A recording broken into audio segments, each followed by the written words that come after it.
여러분들에게 평안을 전합니다. 오늘은 요한복음 강해 67번째입니다. 영생, 심판, 부활입니다. 요한복음 5장 26절에서 30절까지입니다. 요한복음 5장 26절 한번 보죠. 아버지께서 자기 속에 생명이 있음 같이 아들에게도 생명을 주어 그 속에 있게 하셨고, 성경이 말하는 생명을 설명하기는 이 땅의 언어로는 아마 적합한 것이 없을 것 같아요. 이 사람이 이렇게 살아가는 생명이 있어서 살아간다는 그런 표현과는 전혀 다른 이야기이기 때문에 성경에서 말하고 있는 아버지께서 말씀하시기는 생명, 또 아들 예수 그리스도께서 우리에게 전해주시고자 하는 생명, 또 사도 바울이나 베드로, 야고보, 요한 이런 인물들이 우리에게 전해주고 싶은 그 생명, 그 생명은 우리가 어떻게 정의를 해야 되겠습니까? 그건 좀 표현하기가 쉽진 않아요. 유한한 우리 땅에 있는 언어로 표현하기는 쉽지 않습니다. 그러나 아버지께서 표현해 주시고 담아 놓으시고 숨겨 놓으신 그 언어, 문자 속에는 숨어 있는 것이죠. 근데 그것을 우리가 발견했을 때, 그리고 하나님의 영으로 이것을 알게 하고 깨닫게 하고 그 속으로 들어가게 하시면 그냥 만진바 되고 알게 되고 보게 되는 거죠. 아버지께서 자기 속에 생명이 있음 같이 아들에게도 생명을 주었다. 아들의 음성을 듣는 자는 살아나리니 곧 이때라라고 지난 25절에서 말씀을 해주셨죠. 그러니까 생명이 있다. 그건 어떻게 표현하게 되겠습니까? 완성으로의 죽음, 무트타무트의 죽음을 이룬 자들, 그들 속에 있는 생명, 또 아들의 음성을 들어서 하나님과 연결이 된 자들 속에 있는 것, 그걸 생명이라고 말할 수 있고요.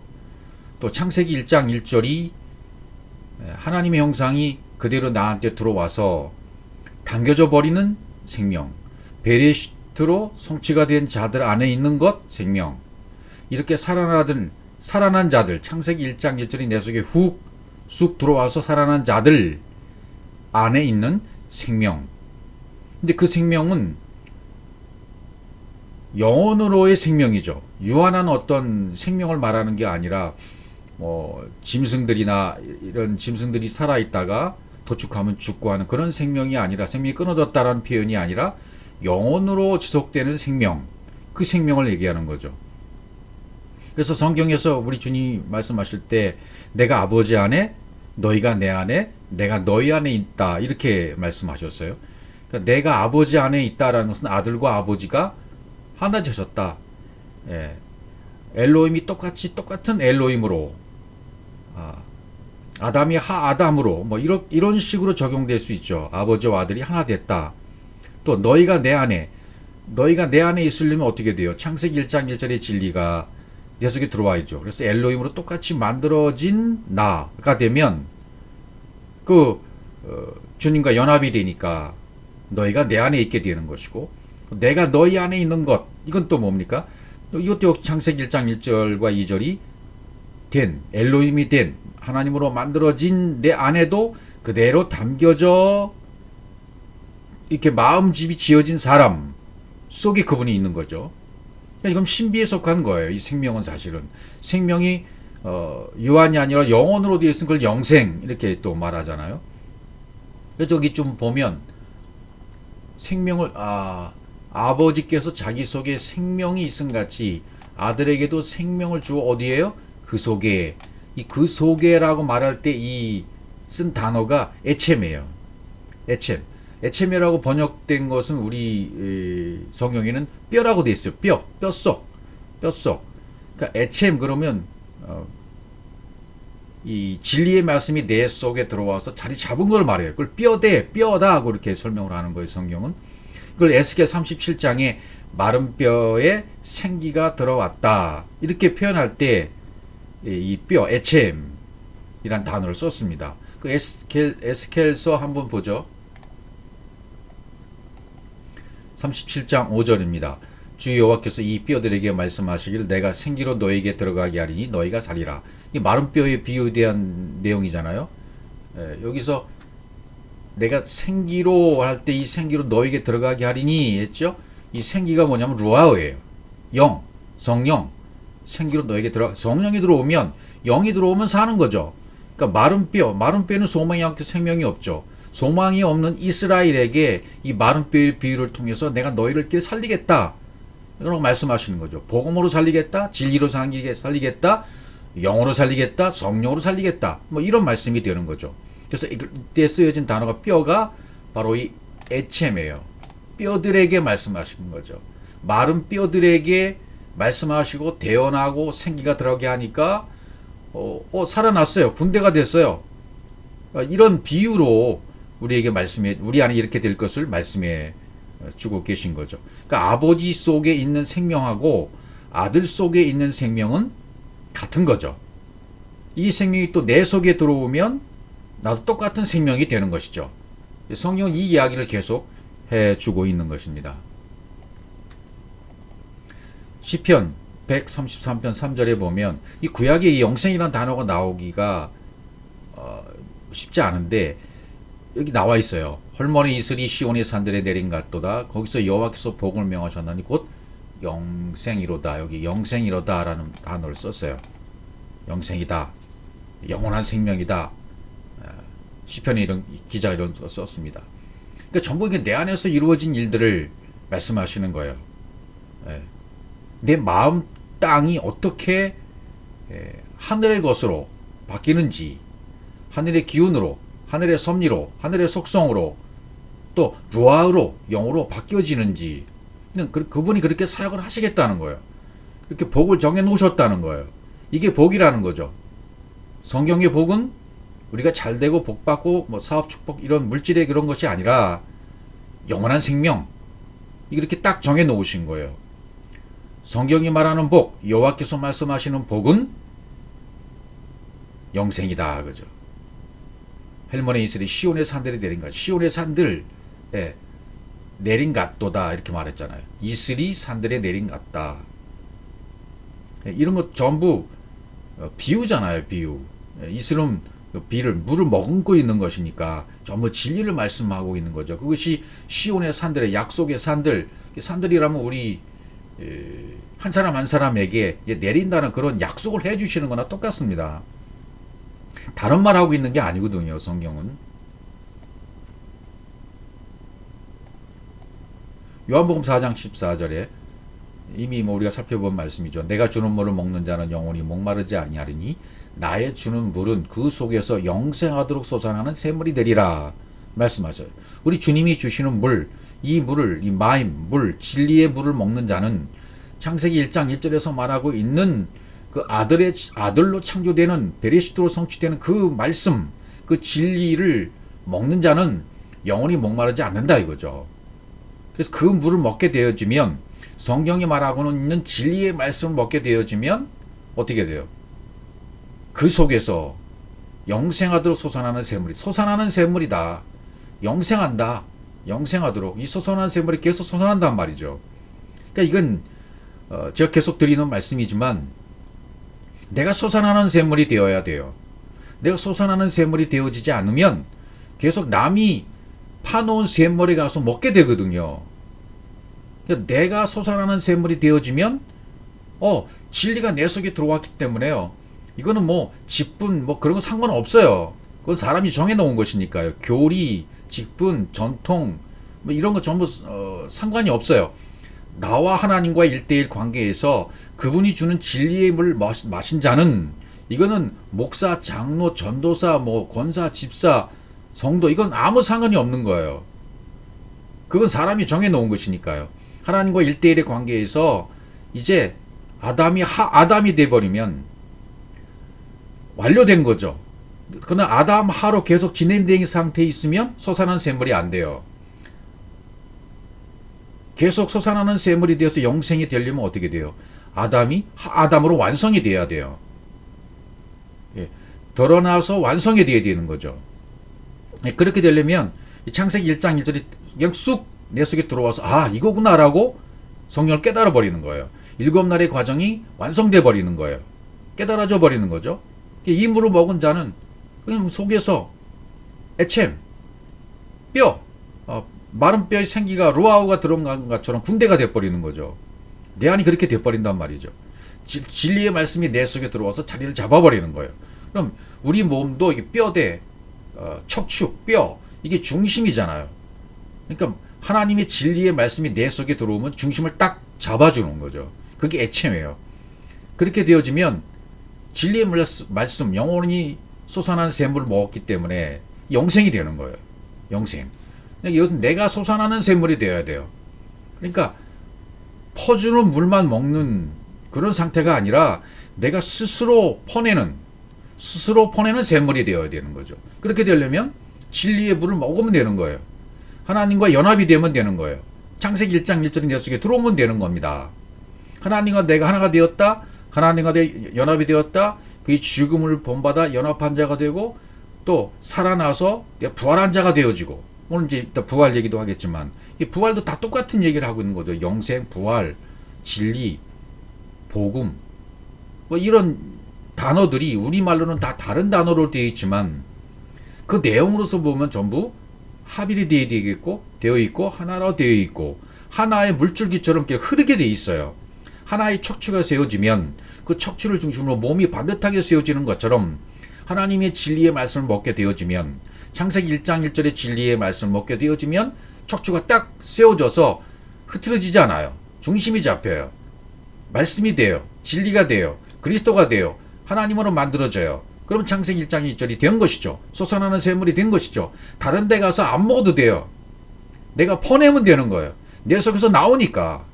근데 그렇지 아니하면 자꾸 남을 판단하게 되고, 이 말이 맞다 저 말이 맞다. 이건 사람들 속에 일어나는 판단, 가치관의 판단이에요. 기준이 아직 척추가 애챔에 세워지지 않았기 때문이에요.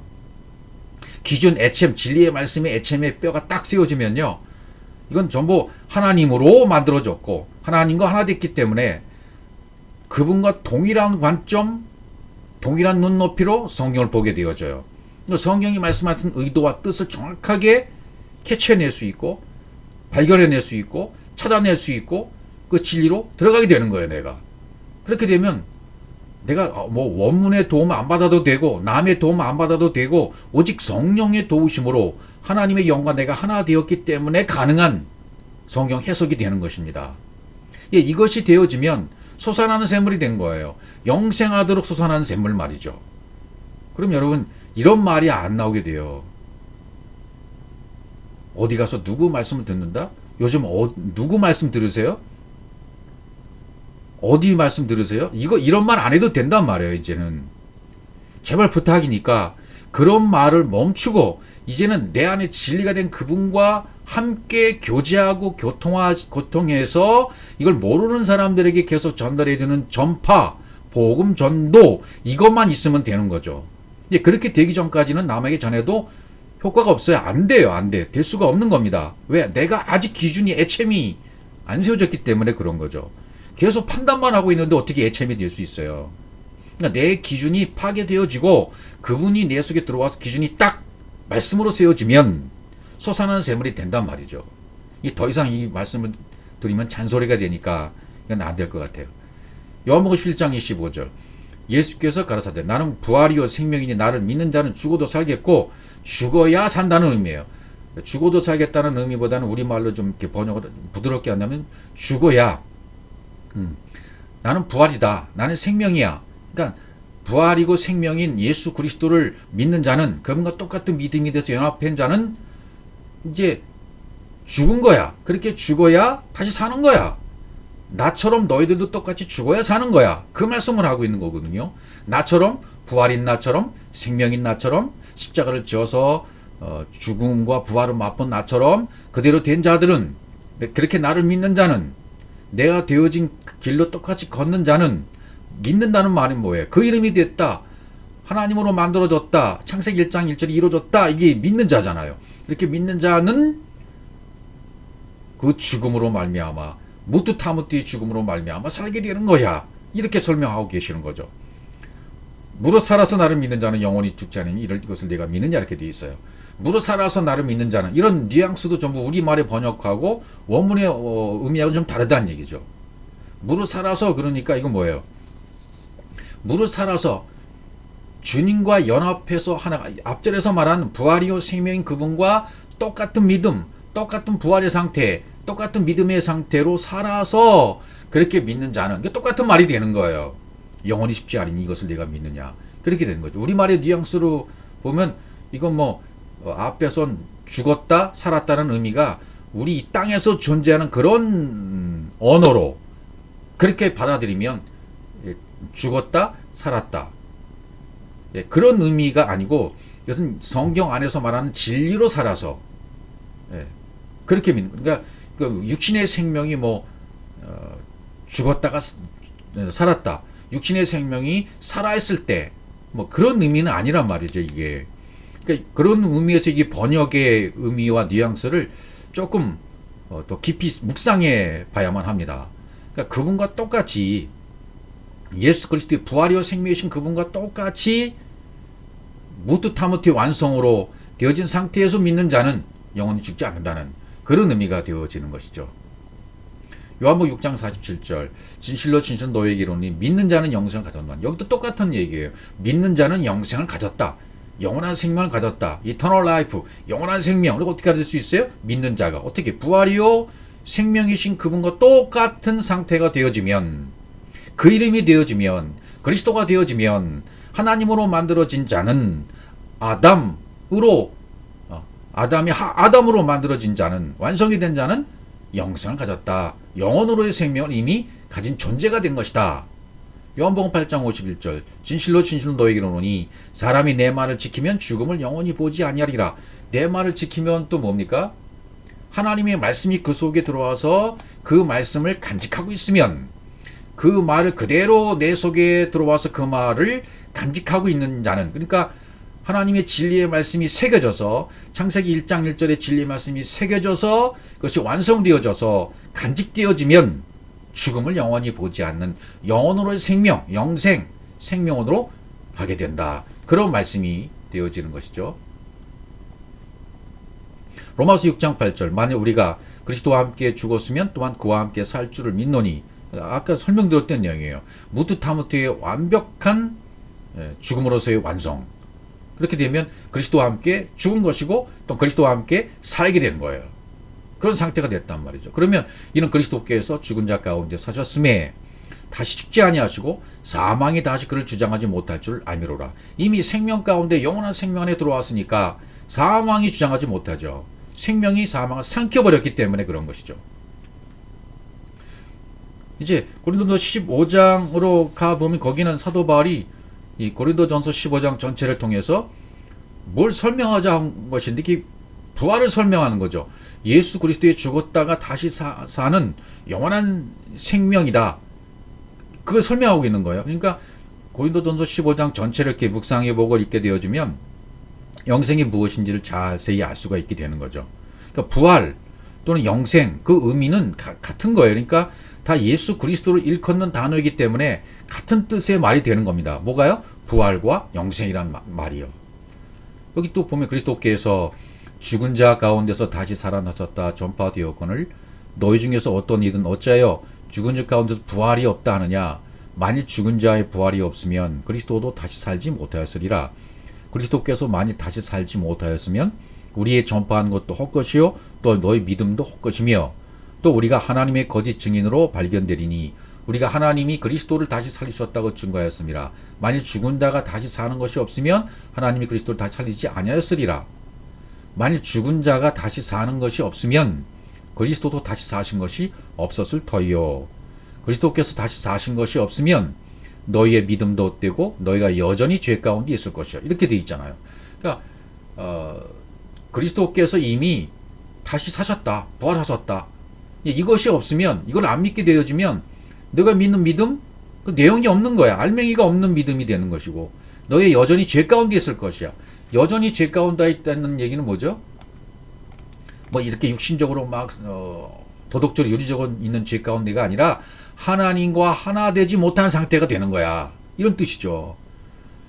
이런 그리스도의 부활, 그리스도의 죽음과 부활, 이걸 믿지 않고 있으면 그분과 똑같은 부활이요 생명이 되어 있지 않은 상태가 되어지면 너희는 여전히 하나님과 분리된 상태, 나눠진 상태로 있는 거야. 그걸 설명한 거죠.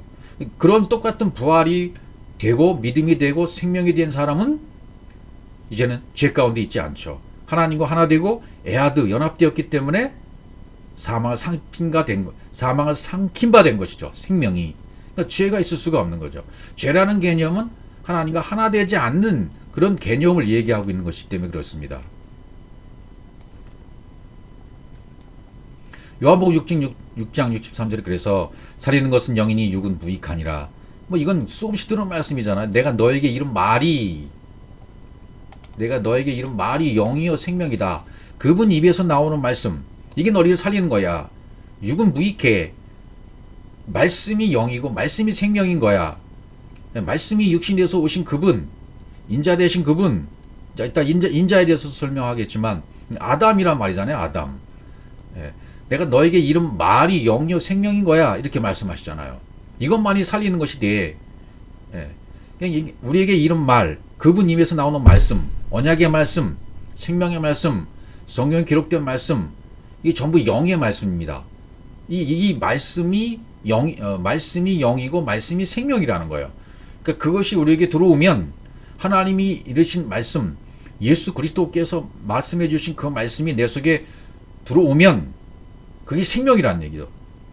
그러니까 생명이라는 의미가 우리가 생각하는 이 땅에서 어떤 짐승에게도 있는 생명, 사람에게도 있는 목숨, 푸시케 그런 것을 얘기하는 것이 아니라 로하우, 영, 그분이 입에서 나온 말, 그것이 영이고 그것이 생명이라는 말씀이죠.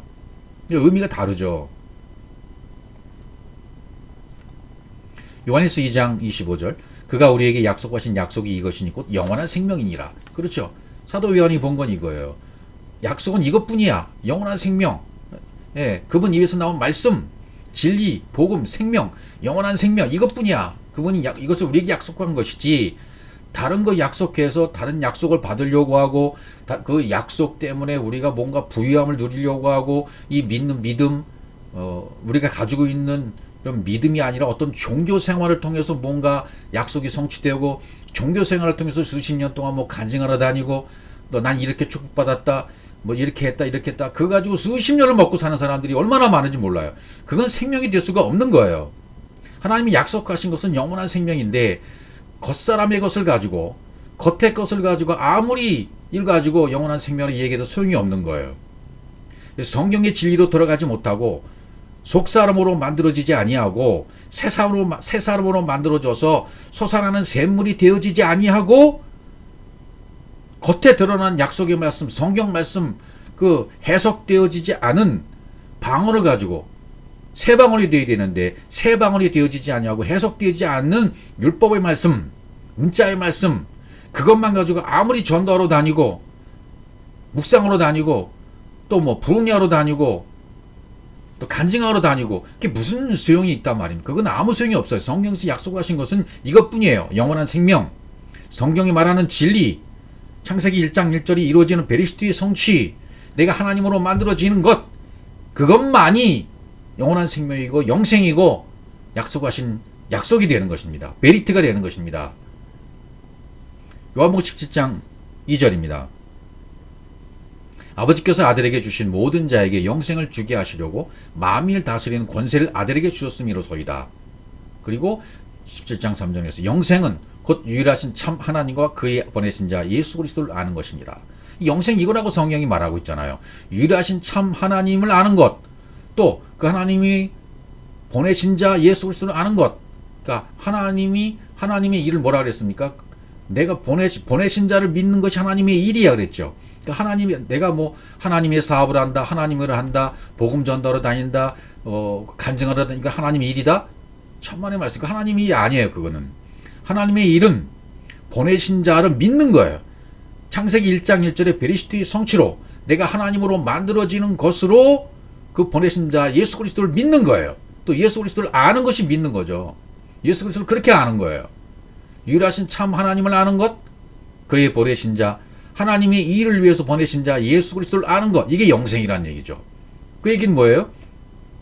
창세기 1장 1절이 이루어져서 내가 하나님으로 만들어지는 것, 내가 그리스도로 발견되어지는 것, 그래서 그리스도로 살아가는 것, 이렇게 아는 것이 영생이다 그 말이죠. 유일하신 참 하나님을 알아가는 것, 이렇게 알아야 돼요. 그리고 내가 예수 그리스도로 발견되어져서 그리스도로 살아간다, 이렇게 복음을 제대로 아는 것이 영생이지. 그렇지 않고 문자적으로만 전하고 문자적으로만 간증하러 다니는 그런 간증들은 아무런 유익이 없다.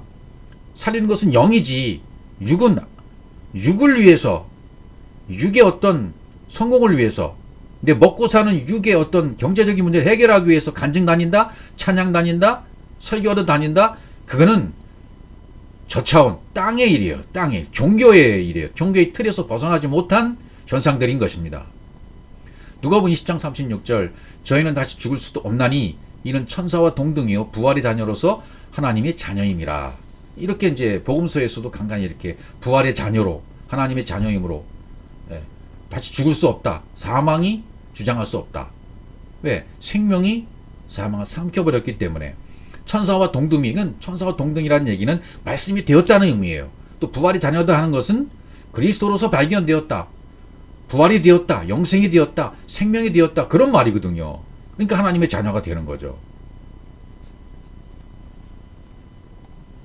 에스겔 37장 13절 보세요. 내 백성들아, 내가 너희 무덤을 열고 너희를 거기서 나오게 한즉 너희가 나를 여호와인 줄 아리라 그랬어요. 요한복음 5장 28절에서 이제 이를 기이 여기지 말라, 무덤 속에 있는 자가 다 그의 음성을 들을 때 온다 그랬잖아요. 그러니까 무덤 속에 있는 자들이, 그러니까 율법에 갇혀 있던 자들이 하나님의 말씀과 하나님의 영으로 연결되어지죠. 연결되어지고 적용되고 확장되어져서 살아나는 것, 이게 아주 자연스러운 일인 거예요. 이게 하나님의 일이고 성령의 사역이기 때문입니다. 그렇게 무덤 속에 있는 자들이 하나님의 음성을 들을 때가 와요. 음성, 하나님과 연결될 때가 온단 말이죠. 하나님 형상이 분배되어서 엘렘으로 만들어진 그럴 때가 온다. 그래서 이 에스겔 37장 13절에 무덤을 열고, 무덤을 열고, 그러니까 마른 뼈의 비유를 하다가 무덤을 열고 너희를 거기서 나오게 한즉 너희가 나를 여호와인 줄 알리라. 그러면 하나가 되는 거죠. 무덤을 연다는 얘기는 율법 속에 갇혀 있다가 자기 자신 속에 고집과 아집과 자아 속에 갇혀 있다가 이제 열고 나오면 해방이 되는 거죠. 자유가 되는 거죠. 평안이 이루어지는 거죠. 이것을 약속하신 거예요. 요한복음 5장 29절에 보면 선한 일을 행한 자는 생명의 부활로, 악한 일을 행한 자는 심판의 부활로 나오리라, 이렇게 되어 있어요. 자, 여기가 문제입니다. 우리 번역에는 선한 일, 악한 일, 생명의 부활, 심판의 부활 딱딱 나눠서 설명을 해주고 있어요. 선한 일을 하는 자는 토부죠. 선한 일을 한다 하는 토부로 되어 있어요. 하나님은 전부 선하신 거니까, 전부 선하신, 악이 없어. 하나님에게 악이 없잖아요. 그러니까 선한 일을 행한 자는 포이에요. 헬라어로 하면 포이에요. 행한 자는, 이루는 자는 생명의 부활로 나온다. 이걸 우리가 잘 알고 있는 말씀 같지만 전혀 엉뚱하게 알고 있는 요한복음 5장 29절이기도 합니다. 이게 굉장히 여기가 중요해요. 그러니까 선한 일을 행한다라는 것은 뭐죠? 내 안에 하나님의 형상이 이렇게 쑥 분배가 되어서 새겨지는 거예요. 그러면 일어서게 되는 거죠. 생명의 부활이죠, 그게. 왜? 하나님 형상이 나 안에 분배돼서 그것이 이루어지게 하셨기 때문에. 근데 이제 문제는 악한 일이에요. 이 악한 일로 번역하고 악한 자, 사탄, 마귀, 귀신, 여기부터 잘못됐기 때문에 전부 이걸 내 안에 이런 일들이 아니라 사탄, 마귀, 귀신 이런 것들 때문에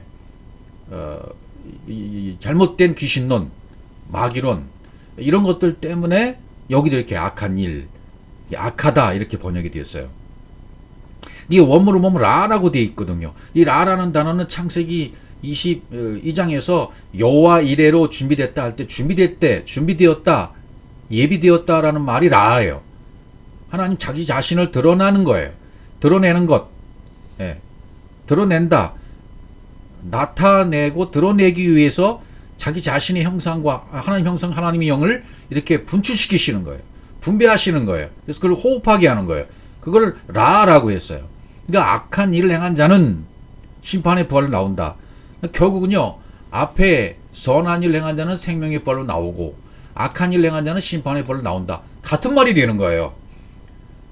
앞에는 이해가 가시죠. 선한 일 행한 자는 생명의 벌로 나온다. 그렇죠. 하나님의 형상이 분배되었으니까요. 이게 새겨졌으니까요.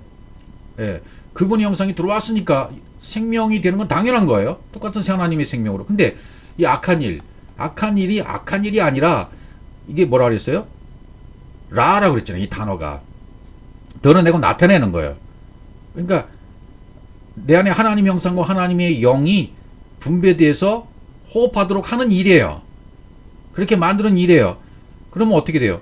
그분이 내 속 계속해서 나를 점령해 오기 위해서 들어오시고 형상이 자꾸만 나한테 그분이 말씀해 주시니까 분배되어 오니까 계속 깨닫게 되잖아요. 그럼 내가 하나님과 아직 하나가 안 됐네.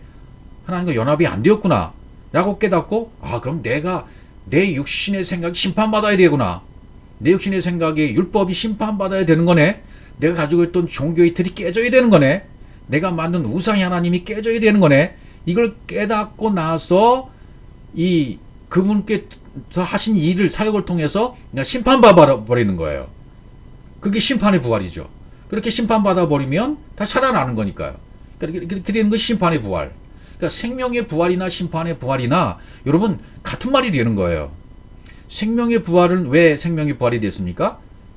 네, 토부 선한 일, 하나님의 형상과 하나님이 내 속에 분배되어 들어왔기 때문에 새겨졌기 때문에 당연히 하나님이 들어오니까 하나님의 생명으로 부활된 건 당연해요. 또 라로 행한 자는 뭐랬어요? 악한 일이 아니라고 그랬죠.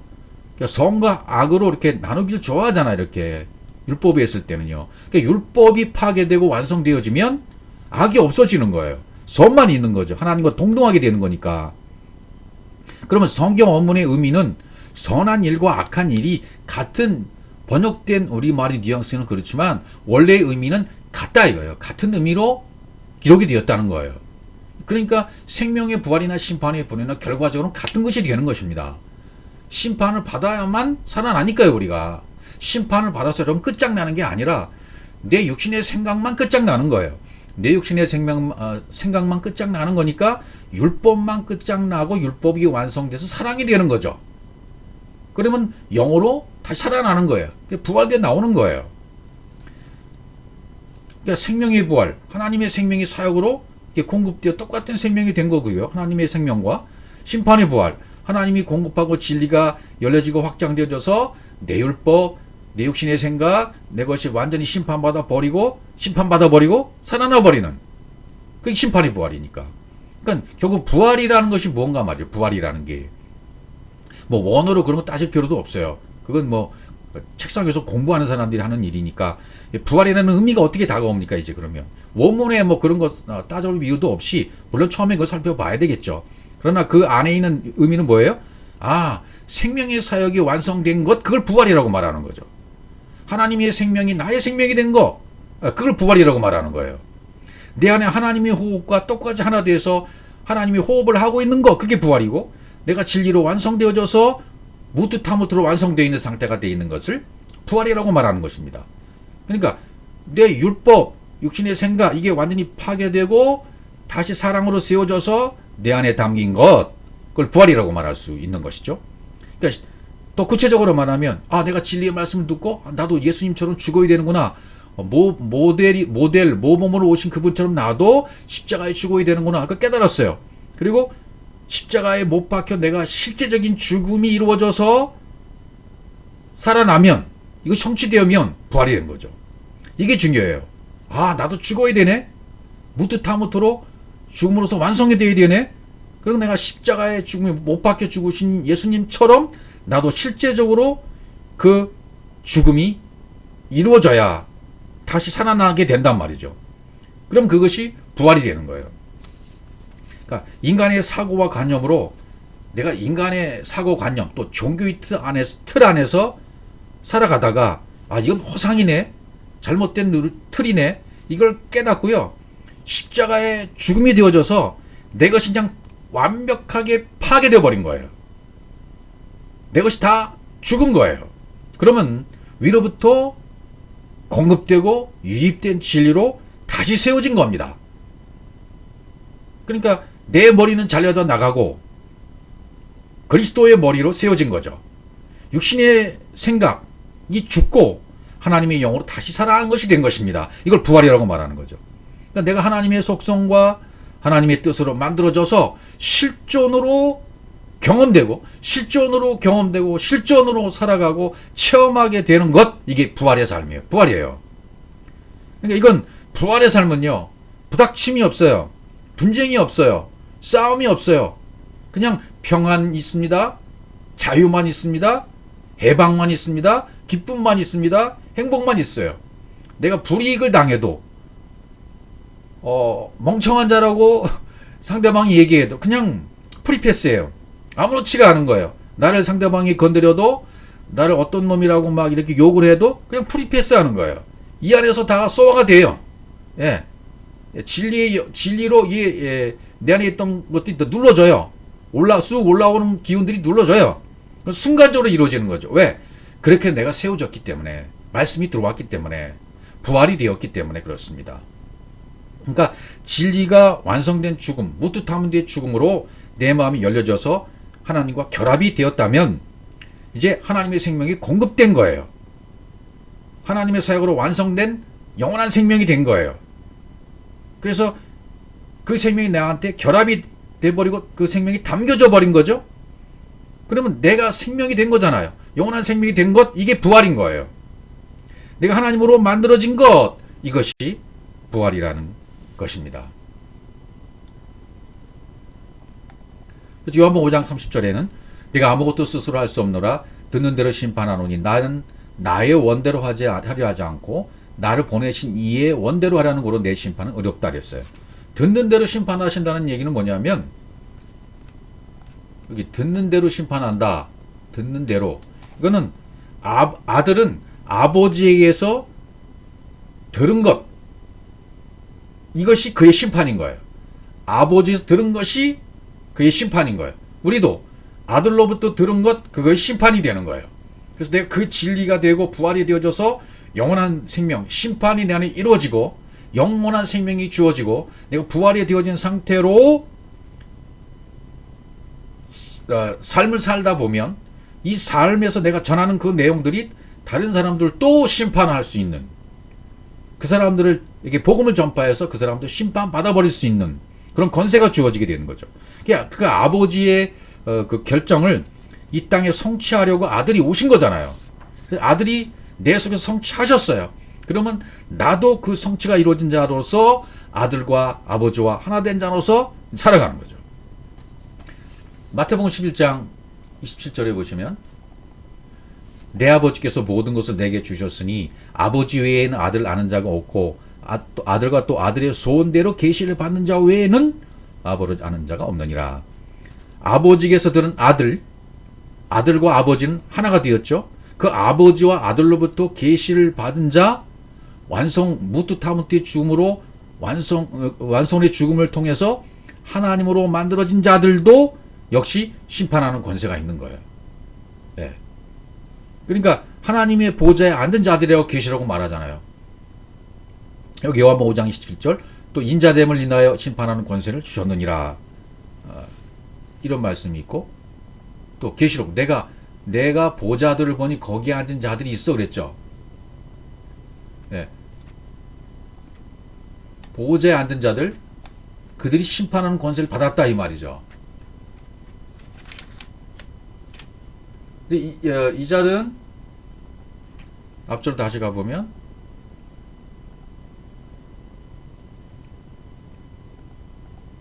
에베소 2장 6절에 보면 또 함께 일으키사 그리스도 예수 안에서 함께 하늘에 앉히시니 보좌에 앉은 자들, 하나님으로 만들어진 자들, 심판하는 권세가 있다.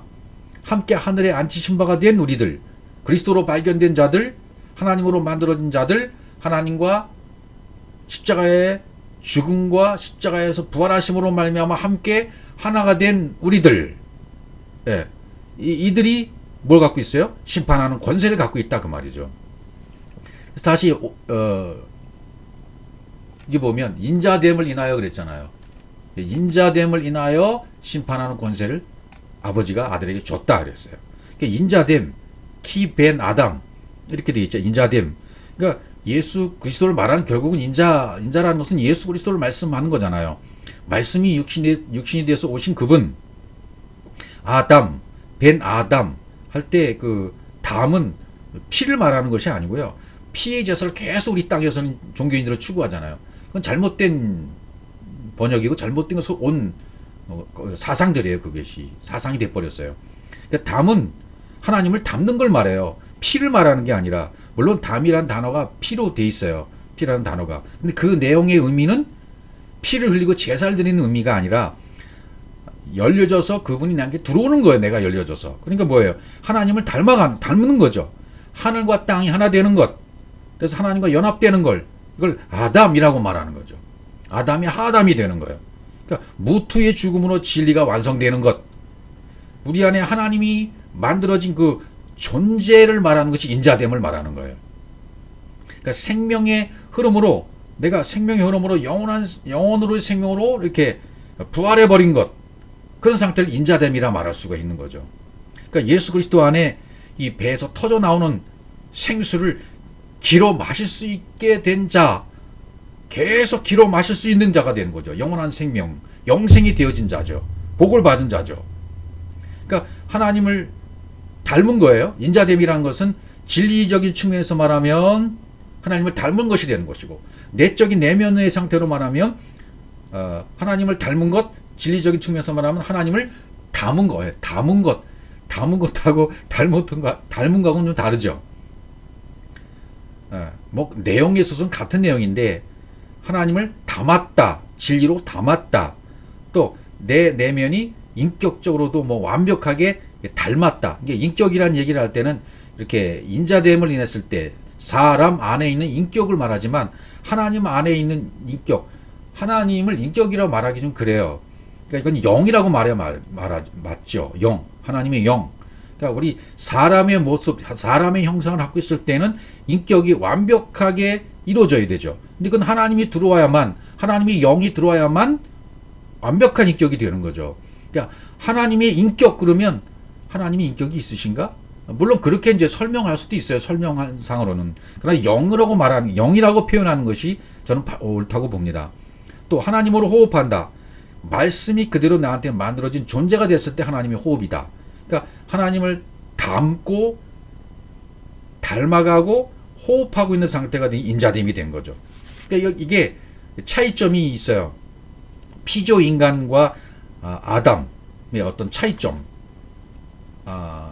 이렇게 말했어요. 피조 인간, 그냥 피조 인간이로만 됐을 때는 하나님이 피조 인간들에게 배분이 되었어요. 배분이 되었지만 운행이 안 돼요. 스위치가 안 켜진 거예요. 배분이 되었지만 스위치를 켜야 자동차가 운행하는 것처럼 이 운행이 안 돼요. 시동이 안 걸려. 기름은 있는데 이게 시동이 안 걸려.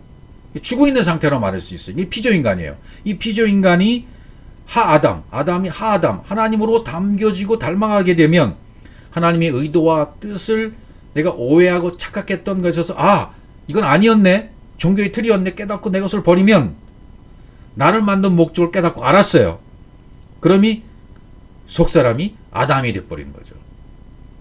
속사람 아담이 되는 거예요. 속사람 아담. 이런 차이점이 있는 거죠.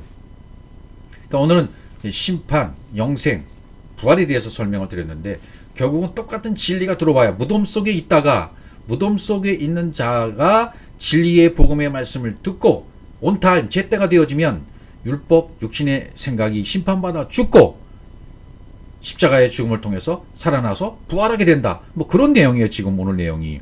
그러니까 나의 것이 다 파괴되어지고 위로부터 공급되고 유입된 진리로 내가 다시 세워진 부활한 자가 되는 내용입니다. 그러니까 내 머리는 심판으로 잘려나가고, 이건 진리가 들어와야만 가능해요. 심판으로 잘려나가고 그리스도가 머리가 된 영원한 생명이 되었습니다. 그러니까 내 육신의 생각이 죽고, 육이 죽고, 율법이 죽고, 내 기준이 죽고 하나님의 영으로 다시 살아난 것입니다. 부활한 것입니다. 내 것은 완전히 심판받아서 영원으로의 생명, 영생의 존재가 된 것이고 부활한 사람이 된 것입니다. 부활의 존재가 된 것입니다. 그래서 위로부터 공급된 생명의 사역으로 완성된 그 생명이 내 안에도 똑같이 결합되어 있는 거예요. 그대로 당겨져 버린 것입니다. 내가 생명이 된 것, 그게 부활인 것입니다. 영원히 그리스도와 함께 사는 영원한 생명, 영생이 된 것입니다. 아멘.